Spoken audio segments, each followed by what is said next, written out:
तो हेलो दोस्तों, कैसे हैं आप सब। मेरा नाम है सिद्धांत और एनिमी ग्रुप डबल्स के चैनल पर आपका स्वागत है। मुझे पता है कि हमारे इस चैनल पर बहुत समय बाद कोई वीडियो आ रही, पर हम सब भी क्या करते हैं, हम भी बहुत मजबूर थे, अपने अपने जीवन में इतना व्यस्त थे कि किसी के पास भी समय नहीं था कि एक वीडियो बना के डाल दें। मेरे दिमाग में बहुत सारे आइडियाज़ चल रहे थे, तो आज मैंने उन आइडियाज़ में से किसी एक पे वीडियो बना ही दी।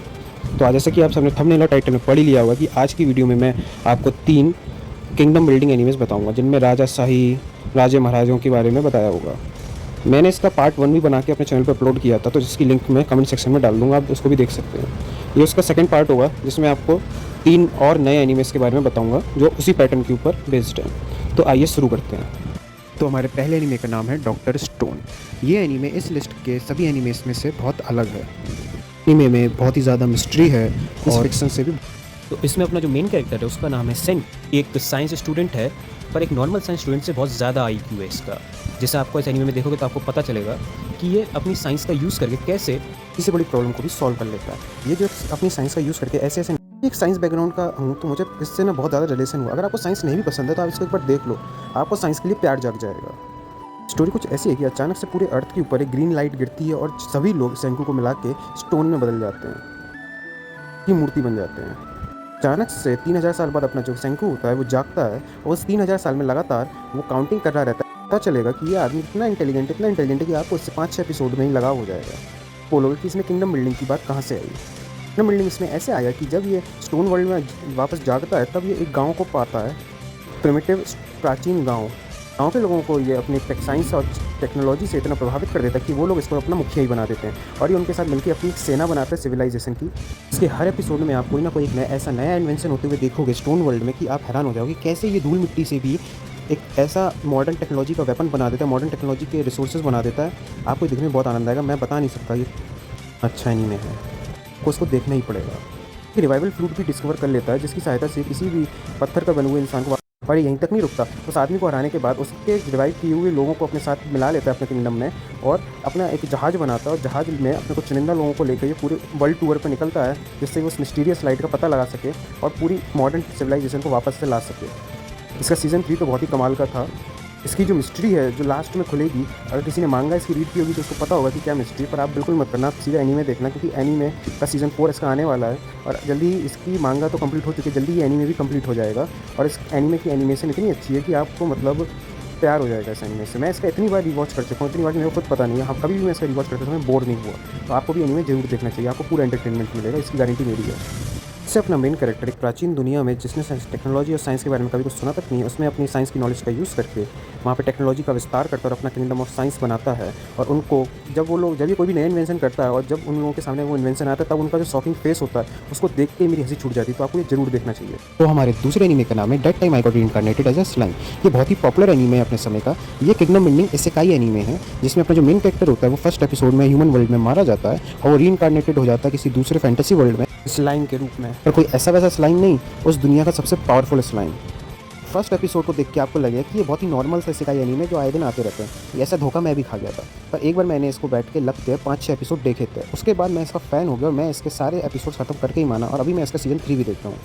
थोड़ा अलग किंगडम बिल्डिंग एनीमे है। अधिकतम किंगडम बिल्डिंग एनीमेज में आपने देखा होगा कि जो किंगडम होता है वो ह्यूमंस से बना हुआ होता है, पर इसमें जो अपना मेन कैरेक्टर होता है वो ह्यूमंस का किंगडम नहीं, वो मॉन्स्टर्स का किंगडम बनाता है।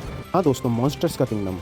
मेन कैरेक्टर होता है वो गॉब्लिन्स की विलेज को बचाता है, उसके बाद वुल्फ्स को अपने साथ मिलाता है, उसके बाद वो ऑर्क्स, एल्व्स, ड्वार्फ्स ऐसे अलग अलग मॉन्स्टर्स क्रिएचर्स के साथ अपना एक साम्राज्य बनाता है। जो मॉन्स्टर्स अब आपस में लड़ते रहते तो उनके बीच में सुलह कराता है और उनको एक ही अपनी साम्राज्य की छाया में ले लेता है और अपना एक मॉन्स्टर्स एम्पायर बनाता है जिसको आसपास के सभी राज्यों से ह्यूमंस के एम्पायर से भी स्वीकृति मिल जाती है। जो भी मॉन्स्टर्स क्रिएचर्स होते हैं वो इसको अपना रक्षक, प्रोटेक्टर और लीडर मान लेते हैं और इसकी छत्र छाया में अपने साम्राज्य का विस्तार करते हैं। बिल्कुल ह्यूमंस के जैसी अपनी सिविलाइजेशन, अपने नगर बसाता है जंगलों में। बाकी एनीमेज में जहाँ पे ये मॉन्स्टर्स बहुत बुरे दिखाए जाते हैं और मनुष्य अच्छे दिखाए जाते हैं, इसमें एकदम उल्टा है। इसमें ये मॉन्स्टर्स इतने अच्छे हैं कि आपको इनसे लगाव और प्रेम हो जाएगा और मनुष्य इतना बुरा है कि आप इनसे नफरत करने लगोगे। देख के आपको पता चलेगा कि वास्तव में मॉन्स्टर की डेफिनेशन क्या होती है।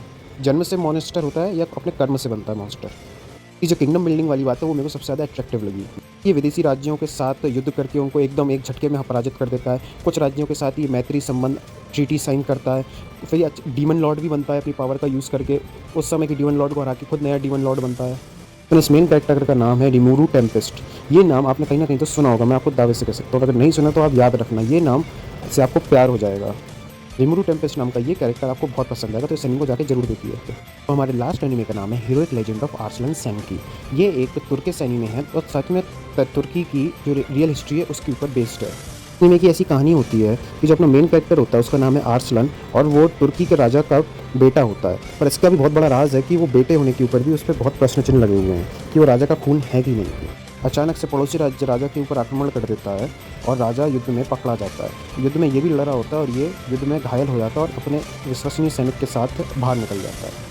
तो इसको पता चलता है कि इसी के ताऊजी का यानी कि इसके पिताजी के बड़े भाई का जो बेटा होता है उसी ने पड़ोसी राज्य के साथ मिलकर आक्रमण करके उसके पिताजी को बंदी बनाया था। तब ये अपनी अलग से एक सेना खड़ी करता है अपने विश्वसनीय लोगों के साथ और उस राज्य के ऊपर आक्रमण कर देता है और अपने राज्य को वापस लेना चाहता है और अपने पिताजी को बचाना चाहता है। इसकी सत्ता के ऊपर बहुत सारा प्रश्न चिन्ह लगे होते हैं क्योंकि ये राजा का खून नहीं होता, रॉयल ब्लड नहीं होता। पर ये भी आपको जानने में मज़ा आएगा कि वास्तविकता में ये आया कहाँ से, इसके पीछे की हिस्ट्री और बैकग्राउंड क्या है, वो सबसे ज़्यादा रोचक है। पर मैंने इस एनीमे को कभी भी पूरा नहीं देखा। इसका कारण ये था कि ये जो अपना आर्सलन होता है ये स्टार्टिंग के 13 एपिसोड में तो बहुत अच्छा रहता है, पर अचानक से 15वें एपिसोड में ये भारत के ऊपर आक्रमण कर देता है। जी हाँ दोस्तों, ये भारत के सिंधु राज्य के ऊपर आक्रमण कर देता है। उसके बाद ये गुजरात में घुस के आक्रमण कर देता है। मतलब मैं इसको सपोर्ट कर रहा था इसका राज्य जितवाने में, और ये हमारे ही देश में घुस के हमारे ही लोगों को मार रहा होता है। इंडिया में घुस के भारत में घुस के भारत के ही लोगों को मार रहा होता है या विदेशी। ये बात मेरे को बिल्कुल नहीं चाहिए। जैसे कि मैंने आपको पिछली वीडियो में बताया था कि मेरा इंडियन हिस्ट्री को लेकर बहुत सॉफ्ट कॉर्नर है, मैं बहुत ज़्यादा पॉजिटिव इंडियन हिस्ट्री को लेकर, और उसमें ये अपना विदेशी आर्सलन हमारे इंडिया में घुस के हमारे ही लोगों को मार रहा था। ये बात मुझसे बिल्कुल रही नहीं गई। तो मतलब इसका मतलब ये नहीं कि आप इसको ना देखें, आप इसको बिल्कुल एंजॉय करिएगा क्योंकि एनीमे तो अच्छा, पर आपको बहुत ही ज़्यादा न्यूट्रल रह के देखना पड़ेगा। तो बस आज की वीडियो में इतना ही।